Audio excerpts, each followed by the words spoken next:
listening to the Battle Ready podcast. My name is Erwin McManus, and I'm here with my father, Erwin Raphael McManus. It's good to have you here this morning. It's good to be here on this dreary LA day. It's gloomy. It's been gloomy. rainy. Yeah, We've been having a winter. we have. This is as close as we get to seasons, and I'm ready for our long season of summer to come. I'm ready for summer to come. I'm also ready for it to not leave. This is the longest winter we've had in a long time. We have, but it's so necessary. It's so necessary. I mean, what do you mean by that? Well, I mean the air is cleaner. The rain really does clean the atmosphere. We finally have rain. The drought seems to be dissipating. Things are green. I mean, I remember we're not even allowed to water our lawns. Everything was dying. Now everything is flourishing. Nature has a way of doing that. So it's good. It's the circle of life. The circle of life. Well, usually LA just has a semicircle. Okay, so a couple of things I just want to dive right into. It's kind of an exciting week, but more than anything, I got to shout out one of the Patreon members, Carl Johnson. He caught that we dropped your new book title in the last episode. How did he pick that up? I don't know. We kind of just threw it out there, and he commented on the Patreon and was like, did you guys just casually throw out the new book title and didn't make it a thing? So we're going to talk about it a bit more today. So you're saying that our Patreon members are just a little sharper. All I'm saying is shout out to Carl Johnson on Patreon and the team. And if you want to be a part of Patreon, you can jump on it as well. There's some private episodes. There's some unreleased content we put up there. And as we build that community, we're going to keep growing it. I think it's like $5, $10, $20 a month. All right, awesome. I'm going to give you a challenge. Let's find. Did you just cut me off? Excuse me, sir. I'm inspired by you. Oh. I'm inspired by you. You catalyzed the thought in my mind. Oh my goodness. For Patreon members. Yes. Austin, go into the archives, find old footage that no one has access to. Oh gosh. Into like 5-10 minute clips, and let's put them only on Patreon. What do you mean? So that our Patreon members can see some old conversations we've had. Like the one in Scandinavia. Do we have any of those? Just the fights. Just the fights. Oh, gosh, let's take some of the edited no. material and put it on Patreon. No. That's not happening. That's not happening. You'll be canceled for sure. I'm for sure getting canceled. I'm for sure getting canceled. I survived COVID, BLM, the Me Too, all the things. No cancel. Yeah, but you're in a good place now. I'm in such a good place. Right, so we might as well, bring up all the bad place moments. No, there's no point. Okay. I'm a good person. I'm an adult now. All right. Okay, so here we go. Let's talk about Battle Ready. All right. I'm just sorry. You've been busy adulting. Get out of here, sir. Get out of here. All right, go ahead. Talk about Battle Ready. Okay, so Battle Ready, we've been doing this for 6 years now. Is That's it 6 years? Amazing. 6 years. Would this be our 7th or would next year be our? I think This is the 6th. 6 year. Okay, so in this fall this would be the 6th year, which is very exciting. It is. It's amazing. Are we killing Battle Ready? No, Are we keeping Battle Ready? We are killing Battle Ready because without death there cannot be resurrection. Should we have like a gladiator moment? No, we're gonna trust that Battle Ready is gonna rise from the dead. That we're gonna do something new, something Battle more Ready's Batman. extraordinary. Yeah. Okay. So we're doing a new thing with Battle Ready. Yes. Can you talk to me about what we're doing?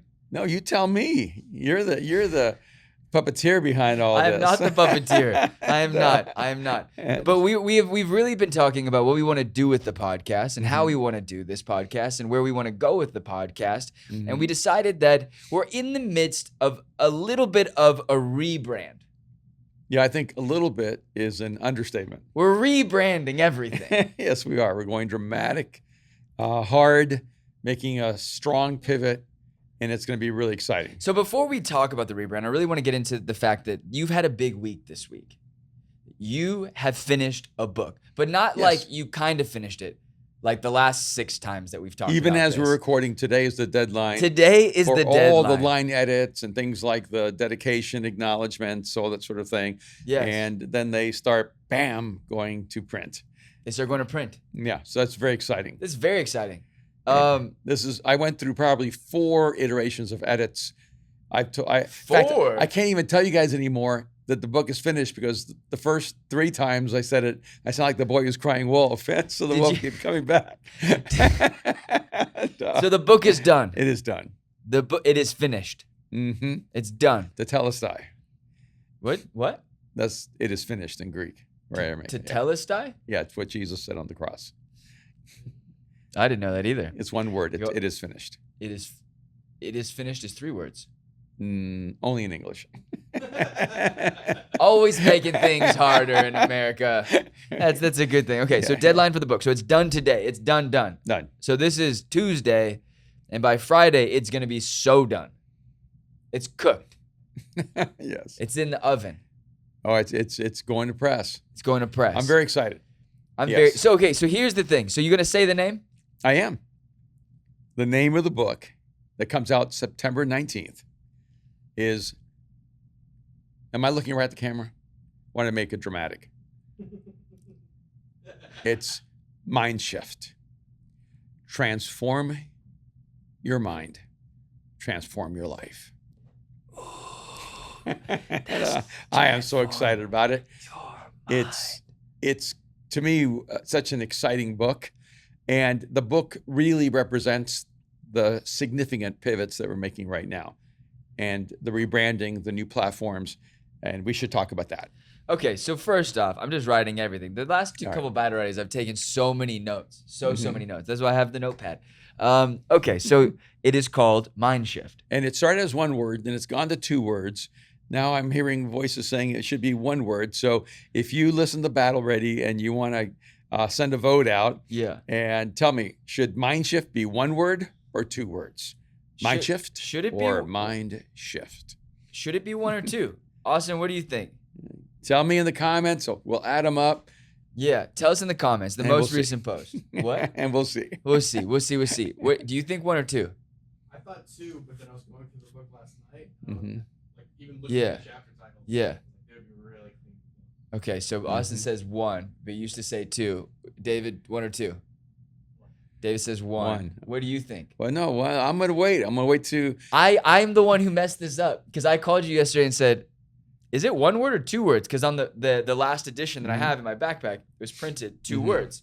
And I said I thought Coldplay was 1 word, and he's like, "It is 1 word." I was like, "Okay, so Mind Shift should be 1 word." And you're like, I don't know if it should be 1 word. We should make it 2 words. And I was like, okay, well please let me know. But in my mind, it's 1 word. Yes. Mind Shift. But right now, on the cover, technically, it's 2 words. But I still have time to, I think, make that changes. I just have to talk to my publishers and convince them that the space in between is unnecessary, or convince them it is necessary, depending on all the comments. So we've actually never done this. Never. Because you're so not about public participation in your book decisions. I don't care what everyone else thinks. You're like, what I think. This is the first chance to give me everyone to send me a poll. You did. You were like, we should actually poll everyone and just see what they think. 1 word or 2 words. Yeah. Is Mind Shift 1 word or 2 words? Okay, so just let us know. Let us know what you think. Okay, so the rebrand. Yes. We're rebranding. We are rebranding. And in fact, someone asked me about 2 weeks ago, so you're making a dramatic shift in your life or change in your life? And I said, no, I'm taking my private work and turning it into my public space. Wait, who asked you this? We can bleep the name out. I can't remember. And it was a business guy. Oh, okay. Who also knows me as a pastor. And I understand, where people would ask that question. And so he's also a good friend. Yeah. And let me explain. Mind Shift is not what people would classify as a Christian book. It's not So it didn't give his life to Jesus. Yeah, I know. It's just, thank you, Aaron. Sorry. And but it's not a faith, book or religious book or spiritual book. Although everything is spiritual. Right. I'm just saying in terms of category. Right. Like books usually have a category, and usually it says something like religion, spirituality, spiritual life, Christian life, and I always hated those. You're usually next to the Buddhists, anyways. Yeah, somehow my books always slide over, somewhere. Philosophy. But this book is social psychology, business, and personal development. And so this book has a business moniker. It will be in the business space. It'll be in the social psychology space. It'll be in the personal development space. Yeah. And so, first of all, I want everyone to know that, because interesting, Mariah, your sister, my daughter, and said to me, "Hey, Dad, you need to let all the people who read you, who are followers of Jesus, know this, because we don't want them confused that your book isn't, about like Jesus or about, your faith walk or something like that." Right. And so I thought, okay, one of the best ways of doing that is here on Battle Ready, because our most faithful followers and the people who really support us listen to Battle Ready. Right. And so there's several things. One, this book is a different book. Right. It's the dramatic contrast from the genius of Jesus. Right. And in fact, it's kind of interesting because The Artisan Soul is sort of in between. It's a book on social anthropology, but it's also about how God designs us to be creative, artistic, and creators. And and then The Genius of Jesus is a book that just directly points to Jesus and his uniqueness as a historic genius. This book is a completely general market book. And obviously, my faith oozes everything I do. Yeah, and you talk about your faith in the book. And the principles that I'm advocating are the result of my spiritual journey and my life journey. But the book is a book that you could give to anyone in any environment, no matter what their belief is. And you can give it to them in the business environment, in the sports environment, and the everyday life environment, and not worry that, this person doesn't believe or this person doesn't have the same faith as I do. And so in a beautiful way, this book is a great entry into a larger conversation for people. That's really important for you over the years, right? Yeah. That you would not just sit on one side of the line, that you would always be a bridge and be a part of something, and whatever your projects you are or the content you're releasing, that it would be for the general market, that it wouldn't just be specifically for one specific tribe, because that you always felt that was a moot point. Like they have enough people, Christians have enough people encouraging them already. You wanted to really challenge and bring people into maybe an open journey with Jesus or the Bible. So can you talk a little bit about why this was why you would shift after The Genius of Jesus to Mind Shift? Like why that's important? It almost feels like the departure album for you, It's my Beatles White Album. The Beatles White Album, right? And, I think when you look at like most of the books in the Christian world are, of course, written to Christians. And so it assumes faith. And my books are always sort of a bridge book. They're a book filled with tension. It's both for the person who believes and the person who doesn't believe. And I always write with that in mind. But if you're looking at a bridge, I've always tried to make my books the part of the bridge where a person can find their way to faith and help them make sense of life. Right. But I haven't written a book really other than Soul Cravings that builds the other half of the bridge where the person who's not searching for God yet can actually be spoken to where they're at in their life about what they're dealing with, what they're going through. And then in a sense, the common wisdom will open them up to some greater insights. And it's a huge part of my life. I spend so much of my life in conversations with people who do not believe in God, helping them solve life problems, helping them figure out how to scale their business, or helping them try to figure out how to save their marriage, or helping them figure out how to deal with their own like demons and shadows and struggles and pain. And so a lot of my life is actually coaching people and destroying internal limitations. I love that. So that they could actually live more holistic lives. And that's a part of the journey I use to help people come to faith, because then they come back to me and go, how could you know this? Where'd you get this insight? How could you understand this about me? And it just becomes a natural journey to help people understand who Jesus is and my relationship with him. And you've really always been, sorry, I'm cutting you off. No, please. You've really always been a subculture guy though. Like, always. Where I think maybe the larger audience of people who do believe have been frustrated with you at times is because you won't blatantly say the words that they need you to say to make them feel comfortable. Yes. And I hate that about you. And I also love it about you. But you've always been like that, because you're like, look, the moment I think for you, and maybe I'm wrong, but it's always been about depth for you. That if the moment they open that book, that they're scratching the surface of who you are as a character, as a human being, as an author, a writer, a father, a dreamer, all of these things, as an artist, as a businessman. And if there's nothing for them to go deeper in, then why would they keep journeying with you? Yeah. And you kind of, if you go deeper on anything, you know exactly where your faith is. You know exactly what you believe in. You don't hide it in this book.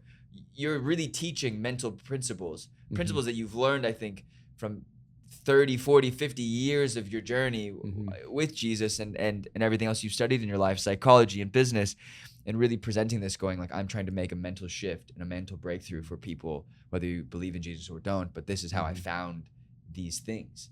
And I think it's beautiful because I've watched you now starting to consult, and as we're building this company, you're really taking, you said something this last week, you said, I really, even when people think it's business, it really starts in the personal. Yeah. That even when they think it's leadership, it really starts in what's going on inside of them, what's going on at home. Yes. And can you talk a little bit about, one, I want to get into some mind shifts, but before we go there, I listened to this really interesting podcast. This guy named Michael Mogul, and the Michael Mogul podcast just randomly aggregated on my Spotify, but this, or TikTok actually. He was interviewing this ex-con. His name is Andre Norman, who spent I want to say he spent 20 years in prison, and he was the third highest shot caller in the state penitentiary of New Jersey, I think. And he basically said that he had a moment where he was like, I'm going to become the #1 shot caller in the whole prison system. Wow. But to do that, I have to do X, Y, Z. And if I do that, I'll never get out. And so he decided to go get his education, apply to Harvard. I think maybe even, I'm not sure if he applied while he was in prison. The story is fascinating. He kind of walks through why and how he reformed, changed his entire life inside of prison. And I kept the entire time going, this guy gets it. This guy gets it. It's a mind shift. It's a mind shift. It's a mind shift. He had that mental mind shift. But he said a couple of things. He said he had to identify what inside of him was stopping his dream from happening and how he made that mind shift. So maybe at some point we can talk about how do you make that mind shift from, what is the thing that's stopping you from actually engaging in the dreams that you have. But really it made me think of, there's so much evidence in this book. And I always find that you write the book and then the evidence starts coming. Yeah. And then I almost wish that you wrote the second version of the book after we find even more evidence in the world that happens. And I think that's kind of the beautiful growth of the things that you write. It's almost this very prophetic, future-oriented way of writing your content. Yeah, when I wrote Uprising 20 years ago, it was fundamentally a book about the human side of divine change. And I basically set certain assumptions or principles that at that time seemed to be almost outlandish, and now science has validated everything I've written in that book. Yeah.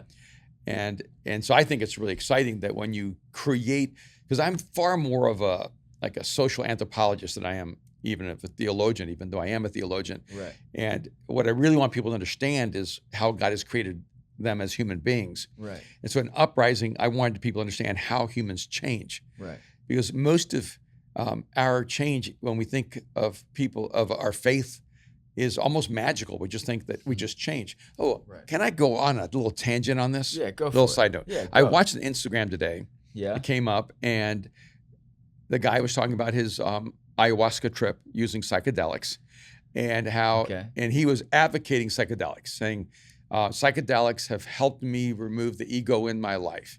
Psychedelics have helped me deal with my narcissism and my arrogance and my self-consumption. And now I'm a centered person. I don't have ego, and I'm healthy because of psychedelics. And when I was watching this today, and it's interesting because I've already written about ayahuasca in my book. It's in, I think, chapter 1. What's the title of that chapter? Oh no, it's a different chapter. It's called "Talent is a Hallucinogen," and so good.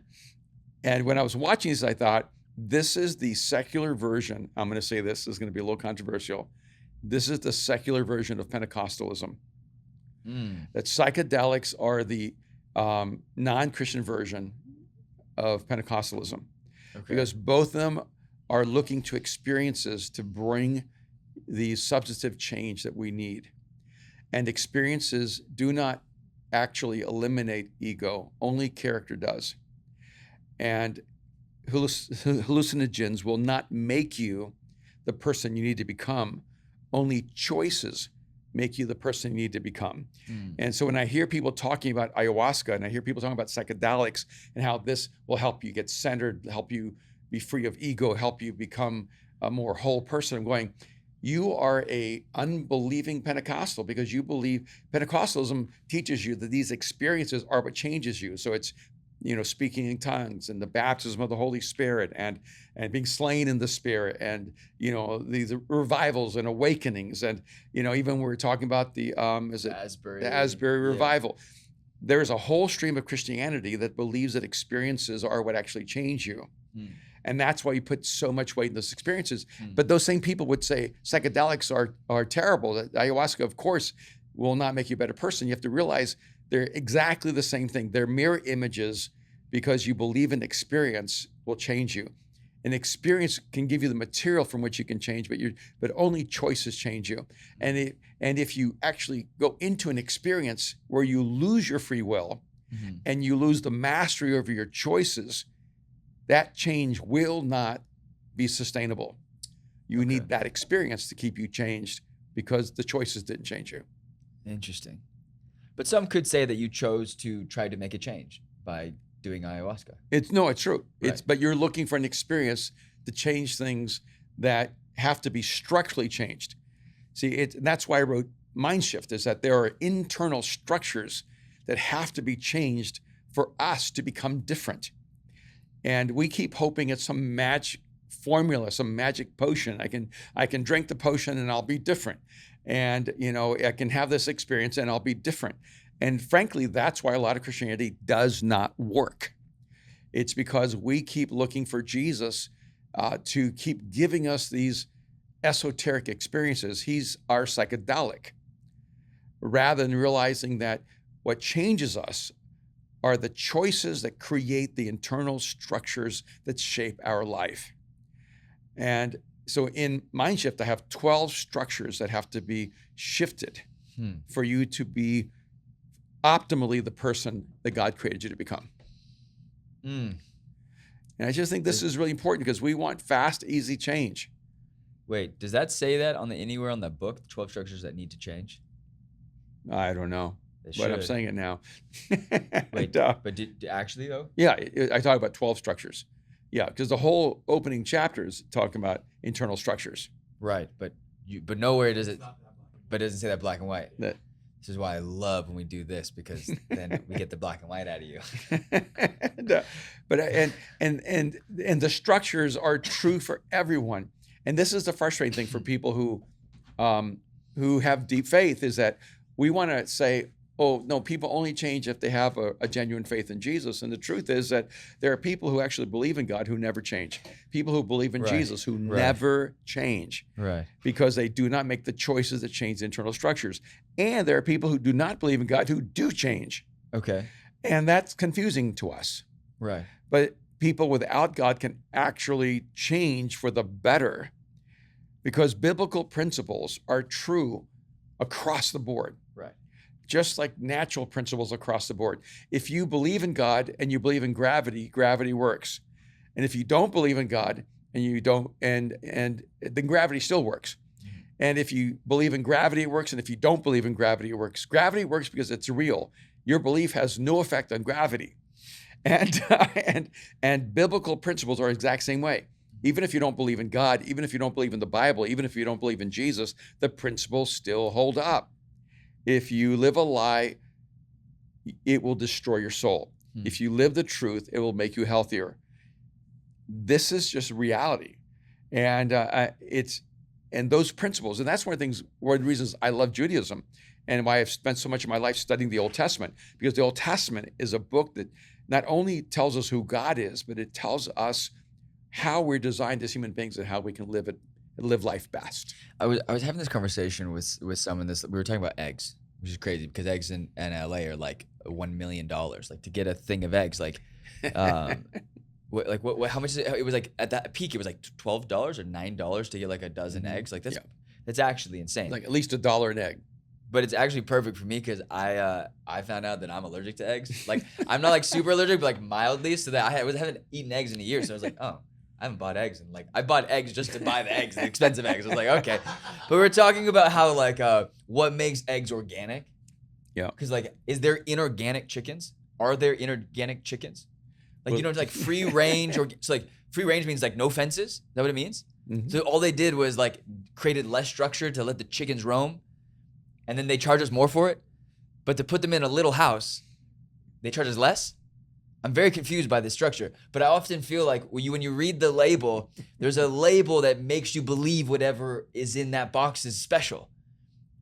And that's what Christians do with Jesus. They put the Jesus thing on the box or the Holy Spirit thing on the box. And then you're like, oh, well, everything inside of this is special. Yeah. But I'm like, no, truth is still truth. Like right. if it's true and someone who's an atheist or a Buddhist or even a Muslim, right? It's still true. Yeah. It doesn't, right? It resonates with the truth that Jesus has created in our lives and God's created in our lives. So does that make sense?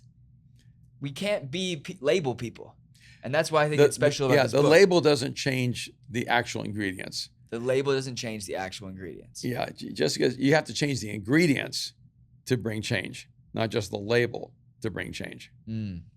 And that's a part of the problem is that we think, oh, I changed the label. I've got Jesus, but I'm not changing the ingredients. Right. You know, I'm still greedy and I'm still lying and I'm still, stealing and I'm still doing these things. Yeah. And so why am I not changing? It's because you are still responsible for the internal structures that shape your life. Yeah, we've talked about this a lot, right? Because, I felt like I had a moment when I was younger where I felt like I believed in Jesus. And then I felt like a moment when I was older, in my young 20s, like I believed in Jesus. But I think it took 10 years from making an adult decision where like, okay, I'm going to step into the relationship with Jesus to really actually feel like my faith was my own and it's a part of me and it's deep inside of me. And that realizing that the church and the community and the Bible and even Jesus himself doesn't dictate my happiness. They're like, if I wake up and choose to be happy, then I'm a happy person. And then I have to step into my relationship with God as a happy person, as a hope-filled person.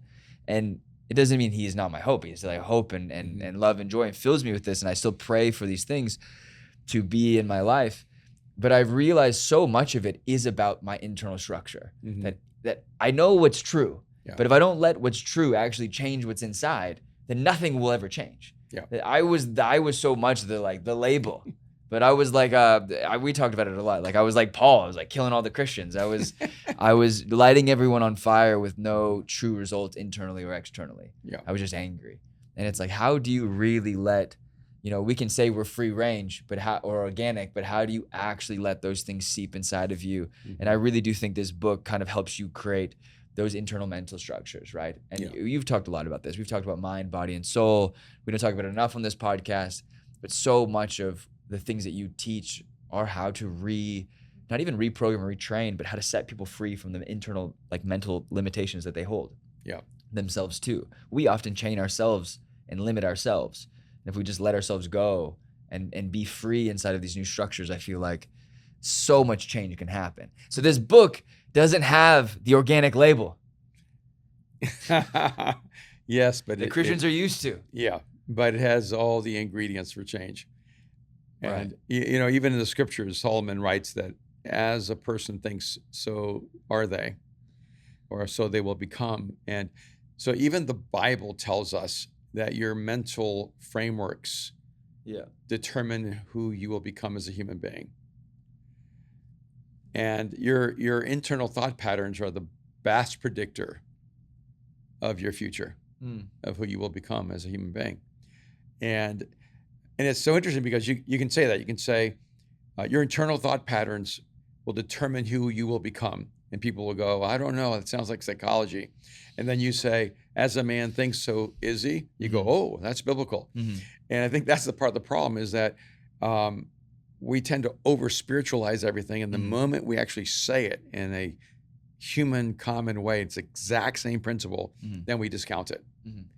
And I want to take universal principles that are truly human principles and begin to translate them for the everyday person so they can apply it to their life. And I've never been more excited. Yes. I mean, the most sacred book for me that I ever wrote was The Genius of Jesus. Yes. And it was terrifying to me to write anything about Jesus because I felt like it would always fall short of who he is. Yes. But I'm so grateful I've written that book. But I remember when I would write books like Chasing Daylight, and I would get these kinds of responses from people. Where's the gospel in your book? It's like there's this Christian mentality that if the book doesn't, in a linear, step-by-step way, say the same thing that the Bible says, it's not a biblical book. And I remember saying, and people would say, well, I disagree with this and this. I go, of course, my books are not the Bible. Right. I'm addressing different practical human challenges, and I'm writing to help people break through those. Yeah. Or I'm writing about a particular false view of reality. Yeah. And I'm trying to violate that view of reality and help people see things as they really are. Yeah. And with this book, I looked back and I thought to myself, what are some of the mental constructs that I had to shift in my life to move out of self-destructive patterns and begin to live my life more fully and more wholly and more effectively. And so every one of these shifts are something I've done in my life. And every one of them I've proven out in my life. And that for me is why I'm really excited. It's practical wisdom on how do you live your life. And so if you're listening right now, I mean, this is like, to me, the invitation. I need everyone who already knows us and who trusts my voice and who knows my intention. I need you to get behind this book hard and fast. I need you to pre-order and buy books for other people and get the word out with me, because it is, in a sense, a new market. I've never written a book that's designated business or social psychology. Right. And so one of the concerns with the publisher is you're writing a new book to an audience you don't have. Yeah. And you're not writing to the audience you do have. You do have, right. And I think the audience I have will understand the strategy, the philosophy, and the intention of this, and will go with us and actually will help the book become successful. Okay. I'm excited. It's gonna be very fun. I think we're gonna build a whole community around this book, I think, because I really, we talked about this. We're like, obviously we knew the new direction we were going in with this book. And so we wanted to make sure that we transition and like adequately explain the intention behind this and the vision behind this and the path in which we are going on with this book. And I'm excited, and we're embarking on a new thing. So guys, you've heard it here first. This is the new name of the new book, and this is your invitation to become a part of the community. erwinmcmanus.com/mindshift. Pre-order the book, be a part of the community. There's going to be a bunch of stuff we're doing. Austin and I are working on the back end diligently, prepping for this book to get the community and build it strong. And you guys are obviously the first people that we tell everything to. So Dad, I'm very excited. Congratulations on finishing your book and inviting everyone to erwinmcmanus.com/mindshift to pre-order and join the team. That's awesome. And one of the things I think is really significant is we were talking about the rebranding, taking my private life and taking it to the public space, is that, my public life has been the founder of Mosaic and, being the lead pastor of Mosaic and teaching the scriptures and really giving my life to bringing the world into a relationship with Jesus. And my private work has been working in the business world and for many, many, many years. For the first 20 years, I worked as a futurist for companies, organizations, and now I work both as a one-on-one coach for founders, CEOs, artists, different high achieving, high performing individuals, and also having masterminds with individuals who are incredibly successful, and the same kinds of insights that I get, fortunately, paid a great deal of money to coach and counsel and advise people in the business sector are the insights I'm bringing into this book. And so if you can't afford that level of coaching, the book actually gives you access to that level of thinking and for pennies on the dollar. Right. Yeah. Right. It's just the best way to access your mind and the way that you see this world. Okay, so we're gonna change the name of Battle Ready. Okay. But really, it's just evolving. Yeah. We're not really changing the name. We're still gonna do some stuff under Battle Ready, like our longer form, bigger topics, especially coming up on an election year. I'm very excited about a few of the things that we don't talk about as much. Politics and just all of the things that we've been discussing. But I think for the next little season, we're kind of wrapping Battle Ready as a sub-brand of the overall brand of Erwin McManus and McManus. And so we've talked about it a lot. We've gone back and forth, but we feel like we're on this new journey of we want to build new content in long form and in short form YouTube videos. So we're actually like basically building this to be a place where people can come back every day and get content and engage with people and engage with the content and really learn how to not only shift their mind, but to shift their thinking and to engage in a new way that we're doing this thing. So Battle Ready's not going anywhere. It's just getting bigger. Just getting a bigger home. It's getting a bigger home. Yeah. Which I'm excited about. Yeah. So if you're on YouTube, stay on YouTube. We're just changing the name of the channel. We're going to be like a playlist that'll be Battle Ready. So still will be long format. We're still going to do it often. But we're going to be building essentially you and your 20-minute short videos of us traveling, of you going into. Can you explain the kind of content you're going to go into on this thing? Because we've been kind of designing it together. Well, I mean, I think a huge part of what we're going to be focusing on is personal development and helping people solve the basic problems that they face every day, striving to become the person they long to become. And I think it can go in any direction. It can be in your most intimate relationships. It can be in your workspace. It can be in your company. It can be how do you move your hobby into your career? How do you begin to find your intention and purpose? And so I just want it to be a holistic space where we deal with people's challenges on a personal level and on a large-scale organizational level, which I think is going to be really exciting. It's going to be very exciting. Yeah. And you're going to be updating it quite often, like multiple times a week, I think, right? Almost every day.